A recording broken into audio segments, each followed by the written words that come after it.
Alam daw ng asawa ng suspect na si Ronald Bae na lulong ang kanyang mister sa droga. Mismong siya nga raw sinasaktan at muntik na ring barilin ng suspect. Balitang hatid ni Salima Refran.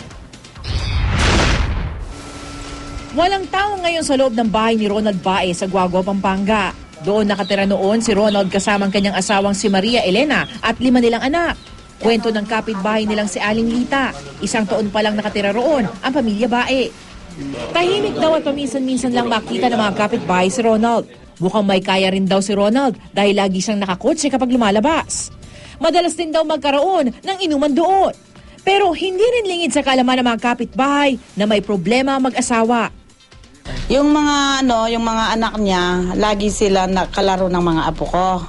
Minsan nagkukwento, minsan daw nag-aaway din ng papa at mama nila, gano'n. Lagi daw sila nag-aaway, gano'n. Nagmumuran. Nitong January 1, narinig nila si Elena na humihingi ng tulong. Kaya ilang minor de edad ang naglakas loob na tulungan na mag-ina na tumakas. Nandito po kami, nakatambay lang po. Bigla pong humihingi ng tulong, ganun po. Yung asawa? Opo. Tapos? Yun po, tumaas po sila, dumaan po sa hagdan. Sabi ng manugang ko, mayroon pong nanghiram dito, bata, medyo bata pa. Sandali lang po, sinauli dito. Kasi akala, nakabitin niya tapos nandyan lang eh. Yun, ginamit. Akala, hindi nila sinabi kung anong gagawin nila sa hagdanan. Yun lang. Patakasan niya mag-iina. Oh. Mabuti na lang daw, hindi sila napansin ni Ronald na nooy nasa first floor ng bahay. Mula noon, nagpakalayo-layo na raw ang mag-iina. Si Ronald naman, umuwi sa Cavite at di rin nagpakita sa Guagua.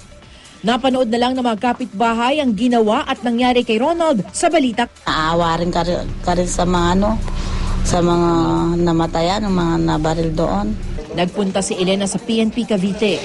Abot-abot ang paghingi niya ng tawad sa mga biktima ng pamamaril ng mister. Talagang humingi akong talaga ng pasensya. Hindi ko talaga alam. Siyempre, may mga anak din ako eh.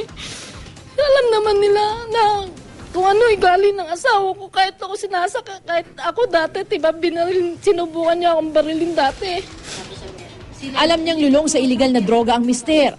Plano raw sana nilang ipasok siya sa rehab. Salima Refran, GMA News.